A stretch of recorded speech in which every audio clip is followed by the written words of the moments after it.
In 1939, Adolf Hitler was preparing to invade Poland.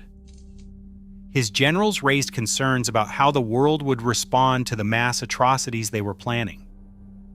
Hitler dismissed their worries with a single sentence that should haunt every person alive today. He asked, "Who, after all, speaks today of the annihilation of the Armenians?" He was right. By 1939, almost nobody was talking about it. 24 years earlier, the Ottoman Empire had systematically murdered between 1 and 1.5 million Armenian men, women, and children in what historians now recognize as the genocide of the 20th century. The world had watched it happen, newspapers covered it in real time, diplomats sent detailed reports, humanitarian organizations raised the equivalent of $2 billion in today's money to help the survivors. And then, the world forgot, completely. So thoroughly that when the next genocide came, the architect of it could point to the Armenian case as proof that mass murder had no consequences. The Armenian Genocide is the most important historical event that most people have never been taught. It set the template for every genocide that followed. And over a century later, one of the largest countries on Earth still refuses to admit it happened. If you find these stories fascinating, make sure you subscribe to Bloodlines and Borders. To understand what was destroyed, you first need to understand what existed. The Armenians are one of the ancient civilizations in the world. They have lived on the same land in the mountainous region of eastern Anatolia and the southern Caucasus for at least 3,000 years. They developed their own alphabet in 405 CE, a script so distinctive that it looks like no other writing system on Earth.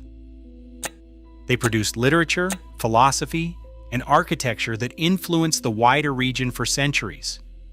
And in 301 CE, Armenia became the first nation in history to adopt Christianity as its official state religion, predating the Roman Empire's conversion by over a decade.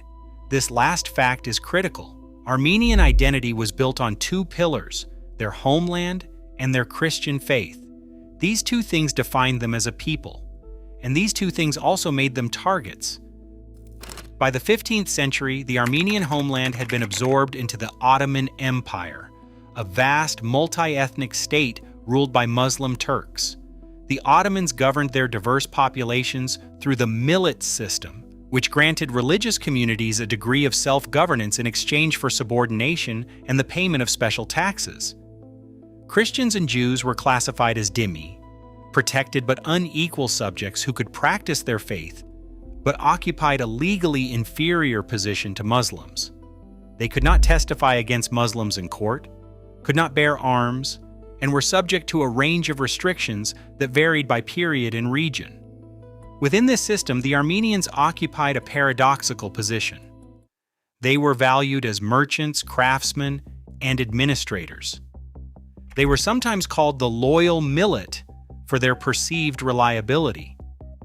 But they were also a Christian minority in a Muslim empire, and as that empire began to weaken in the 19th century, their position became increasingly dangerous.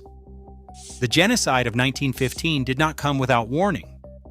In the 1890s, Sultan Abdulhamid II ordered a series of massacres against Armenian populations in the eastern provinces. Between 1894 and 1896, an estimated 100,000 to 300,000 Armenians were killed in what became known as the Hamidian massacres.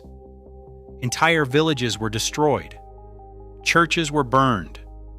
The killing was carried out by Ottoman troops and Kurdish irregular forces, and it was widely reported in the Western press. The New York Times covered the atrocities extensively, and public outrage in Europe and America was enormous. But outrage without action is meaningless. No country intervened. No consequences followed. The Ottoman government learned a lesson that would prove catastrophic. You could kill Armenians in large numbers, and the world would condemn it in headlines, but do nothing to stop it. In 1909, another wave of massacres struck the Armenian community in the city of Adana and surrounding areas, killing an estimated 15 to 30,000 people. Again, the world expressed horror. Again, nothing was done. By the time the Young Turks, a nationalist political movement, seized control of the Ottoman government, the groundwork for something far larger had already been laid. The Young Turk government, led by the triumvirate of Talayat Pasha, Enver Pasha, and Cemal Pasha, entered World War I on the side of Germany and Austria-Hungary in late 1914. The war provided both the pretext and the cover for what came next.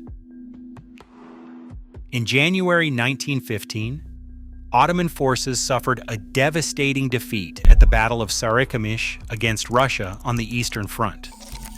Rather than accept responsibility for catastrophic military leadership, the Young Turk government blamed Armenian treachery. Armenian soldiers serving in the Ottoman army, roughly 250,000 men, were disarmed and transferred into labor battalions. In those battalions, they were systematically worked to death, starved, and executed. Squads of 50 to 100 Armenian soldiers were marched into the countryside and shot. Thousands were murdered this way before the wider genocide even began.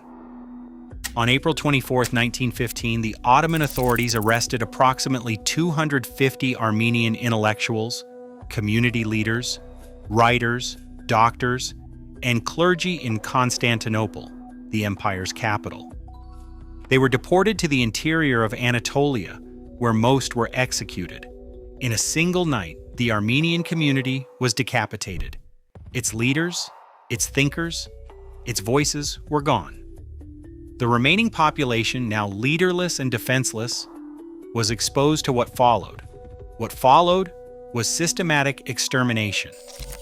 The Ottoman government ordered the deportation of the entire Armenian population from eastern Anatolia, claiming they posed a security threat near the Russian front. The deportation orders were a death sentence, disguised as a bureaucratic procedure. Armenian families were given days or hours to leave their homes. They were marched on foot into the Syrian desert, hundreds of kilometers to the south, through terrain that offered no food, no water, and no shelter. If you find these stories fascinating, make sure you subscribe to Bloodlines and Borders. The deportation marches were not a chaotic byproduct of war. They were a calculated method of murder. Ottoman gendarmes and Kurdish irregular forces accompanied the convoys, and the atrocities committed along the way were systematic and deliberate. Men were separated from the convoys and shot in groups. Women and girls were abducted, raped, sold into slavery, or forced into marriages with Muslim men. Children were taken from their families and placed in Turkish or Kurdish households, their identities erased. Those who were not killed outright were marched through mountain passes and across open desert without food or water for weeks. Survivors described roads lined with corpses, rivers choked with bodies, and vultures circling above columns of starving, dying people stretching for miles. The destination for those who survived the marches was the desert region around Deir ez-Zor in what is now eastern Syria. Concentration camps were established there, though camp is a generous word for open stretches of desert where people were left to die of starvation, disease, and exposure. The Ottoman government routinely withheld food and water from the camps. Life expectancy for those who arrived was measured in weeks. Periodically, Ottoman forces would conduct mass executions of the camp populations, marching groups into the desert and killing them with swords and bayonets to conserve ammunition. The killing was not limited to the eastern provinces. Armenian communities across the entire Ottoman Empire were targeted. In some regions, local populations participated in the violence, driven by religious animosity, greed for Armenian property, or simple opportunism in a lawless environment. In others, individual Turks, Kurds, and Arabs risked their own lives to shelter Armenian neighbors, hiding families in their homes, providing food to deportation convoys, and in some documented cases, adopting Armenian children to save them from death. These acts of individual courage were real, they were significant, and they should be remembered. But they could not stop what was happening at a systemic level. The Ottoman government had decided to eliminate its Armenian population, and the full machinery of the state, its military, its gendarmerie, its bureaucracy, its telegraph system, was devoted to that purpose with a methodical efficiency that foreshadowed the industrialized genocide that would follow 3 decades later in Europe. The Armenian Genocide was not a secret. It was one of the most widely reported atrocities of the early 20th century. The United States had active consular officials stationed throughout the Ottoman Empire. They sent detailed dispatches back to Washington, describing the massacres, the deportations, and the conditions in the desert camps. Henry Morgenthau, the American ambassador to the Ottoman Empire, personally confronted Talat Pasha about the killings and later published his account in a book titled Ambassador Morgenthau's Story, which remains one of the most important primary sources on the genocide. In May 1915, the Allied powers, Britain, France, and Russia, issued a joint declaration condemning the Ottoman Empire for crimes against humanity and civilization. The first time that phrase was used in an official diplomatic context. German military officers, allies of the Ottomans, documented the atrocities in their own reports, though Germany took no action to stop them. Armin Wagner, a German medic serving with the Ottoman forces, secretly photographed the deportation marches and the camps, producing images that became some of the most important visual evidence of the genocide. The humanitarian response was massive. The organization Near East Relief, founded specifically to aid Armenian survivors, raised approximately $110 million between 1915 and 1930, the equivalent of over $2 billion today. It was the largest humanitarian campaign in American history up to that point. By 1925, people in 49 countries were organizing Golden Rule Sundays, during which they ate the same meager rations as Armenian refugees to raise awareness and funds. And then, the world moved on. When the Ottoman Empire collapsed after World War I, the new Republic of Turkey was established in 1923 under the leadership of Mustafa Kemal Ataturk. The architects of the genocide, Talat, Enver, and Cemal, had fled the country and were eventually assassinated by Armenian survivors in a campaign of targeted revenge known as Operation Nemesis. But the Turkish state that replaced the Ottoman Empire did not acknowledge the genocide. It denied it. And it has continued to deny it for over a century. Turkey's official position is that the events of 1915 were a tragic consequence of war, that Armenians were relocated for security reasons, and that the death toll has been exaggerated. Turkey acknowledges that Armenians died, but insists that Muslims died in comparable numbers and that the killings were not organized or intentional. This position is rejected by the overwhelming majority of genocide scholars, by over 30 countries that have formally recognized the Armenian Genocide, and by the International Association of Genocide Scholars. The denial is not passive. Turkey has actively pressured governments, universities, and media organizations around the world to avoid using the word genocide. Diplomatic threats, economic leverage, and political pressure have been deployed for decades to suppress recognition. The United States did not officially recognize the Armenian Genocide until 2019, over a century after it occurred, largely because of Turkey's strategic importance as a NATO ally. For the Armenian diaspora, the denial is the continuation of the genocide by other means. Killing a people and then erasing the memory of the killing is, in their view, the final stage of the crime. And for over 100 years, they have fought to ensure that the memory survives. Approximately 1.5 million Armenians lived in the Ottoman Empire in 1915.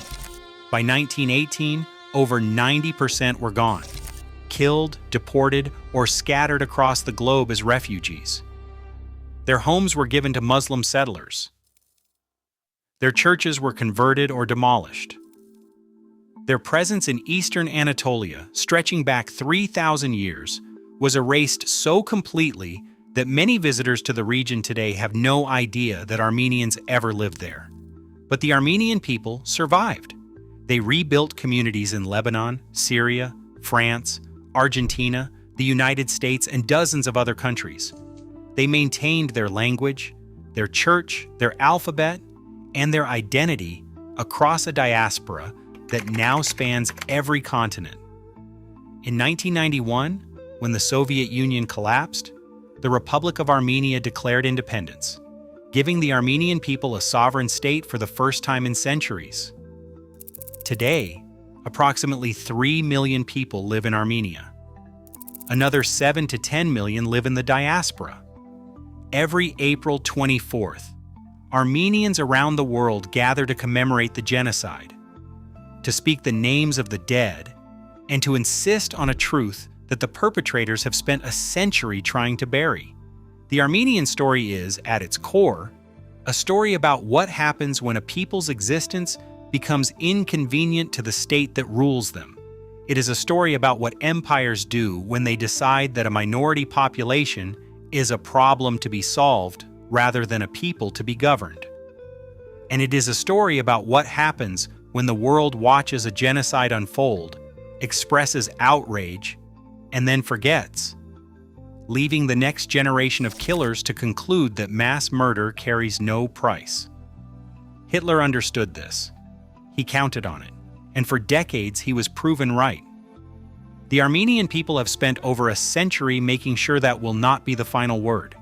Their survival, their memory, and their refusal to be silent is itself an act of resistance against the oldest lie that power tells, that what happened did not happen, it happened, and now you know. And knowing is where the refusal to forget begins. If you find these stories fascinating, make sure you subscribe to Bloodlines and Borders. Thank you for watching. If you want to go deeper, the next video on your screen is one you will not want to miss. I will see you there.